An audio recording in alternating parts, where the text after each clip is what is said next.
नमस्कार शेतकरी बंधूंनो, आपण पाहूयात आज पावसाची परिस्थिती.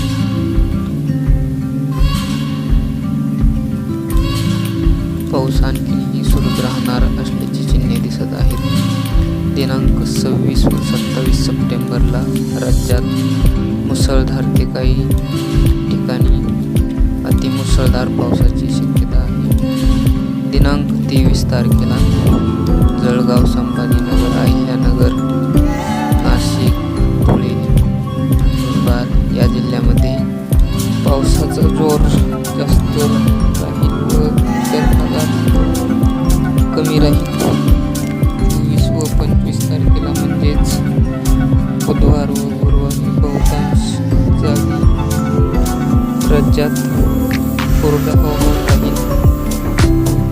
क्वचित एखाद्या ठिकाणी वादळी पाऊस होऊ शकतो. शुक्रवारी परभणी, हिंगोली, विदर्भ व नांदेडमध्ये पावसाचा जोर राहणार आहे.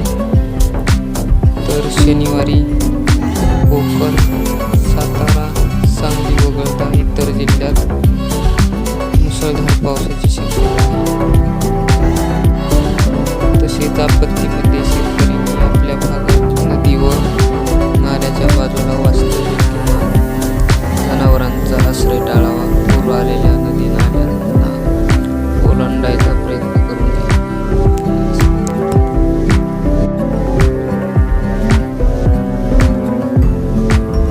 नमस्कार शेतकरी बंधू, रविवारची स्थिती पाहूया. नंतर आपण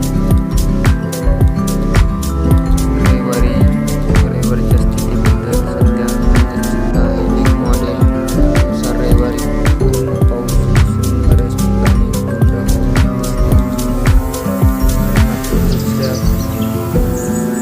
दुसऱ्या मॉडेलमध्ये रविवारी सुद्धा राज्यात अनेक ठिकाणी पावसाची शक्यता वर्तवण्यात आली आहे. गुरुवारी तसेच नैसर्गिक आपत्तीमध्ये नदी नाले पूर ओलांडायचा नाही. बऱ्याच ठिकाणी सोयाबीन कापणीला आलेला आहे. पावसाचा अंदाज पाहून शेतकऱ्यांनी कापणी करायची. सोयाबीन जागीच न वाळवता लगेच जमा करून घ्यावी. सध्या पावसाचा जोर कमी होईपर्यंत कापणी टाळावी. सोयाबीनची गंजी उंच ठिकाणी लावावी. कापसाला शक्य झाले तरच फवारणी सरेंडरचा फवारा लावा व त्यासोबत सध्या काही वापरले नाही तरी चालेल.